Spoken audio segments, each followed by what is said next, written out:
Kaikissa rakennushankkeissa, mutta erityisesti julkisissa hankkeissa on tyypillistä, että aikataulut venyvät, budjetit ylittyy ja kaikki osapuolet on käytännössä tyytymättömiä.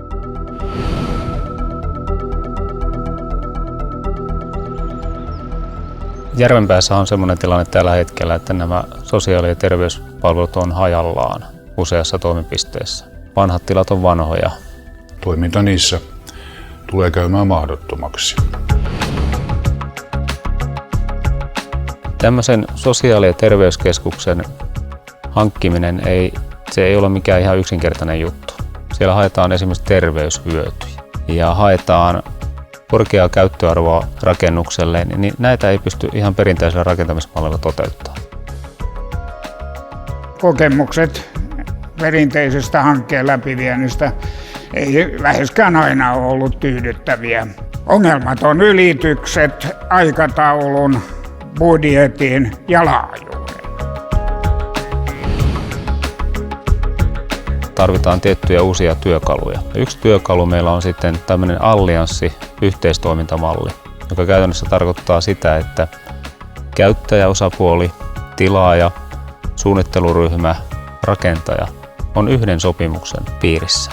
Tässä on luotu ihan uudenlainen toimintatapa, virtuaalisen rakentamisen malli.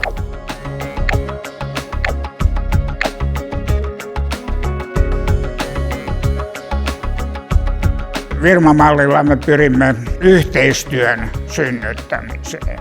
Suunnitteluryhmää motivoidaan suunnitteluvaiheittain maksettavilla turpeilla bonuksilla, siis sellaisilla, joilla on taloudellista merkitystä. Ja tämän sopimuksen mukaan sitten jaetaan riskit, mahdollisuudet ja otetaan normaalia paljon enempi vastuuta, omaa vastuuta niistä päätöksistä, mitä sen hankkeen aikana tehdään.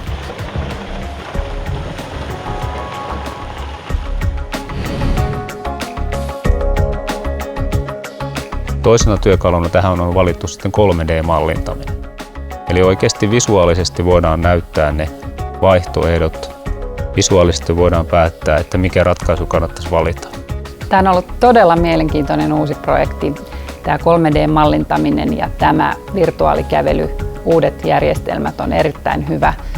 Me ollaan päästy vaikuttamaan talon muotoon, kerrosten sijoitteluun, huoneiden kokoon, kaikkeen mitä siellä pitää voida tehdä, niin meidät on kuultu ja tämän yhteisen kielen löytäminen on ollut todella tärkeä juttu. Säästö liittyy oikeasti tähän sosiaali- ja terveyspuolen prosesseihin. Tuossa alkukeväästä niin tehtiin ensimmäiset simulaatiot ja päästiin noin 2-3% säästöön. Voidaan arvioida, että vuositason säästöt ensivaiheessa voisivat nousta jopa noin 2 miljoonaan euroon. Jatkamalla sitä työtä ja sitten jumppaamalla lisää, me päästiin noin 9% säästöön. Ja näin ollen, kun se kertautuu vuosien mittaan, niin sen vaikutus on taloudellisesti merkittävä. Nyt kun meillä on tiedossa, miten se suunnittelumallina Virma toimi, niin olemme erittäin tyytyväisiä. No me tietenkin kaikki toivotaan, että tämä tulevaisuudessa oleva sosiaali- ja terveyskeskus, joka valmistuu, palvelee käyttäjään niin asiakaslähtöistä, potilaslähtöistä kuin me vaan voidaan tehdä. Uskon, että hyvin suunniteltu on jo puoliksi tehty.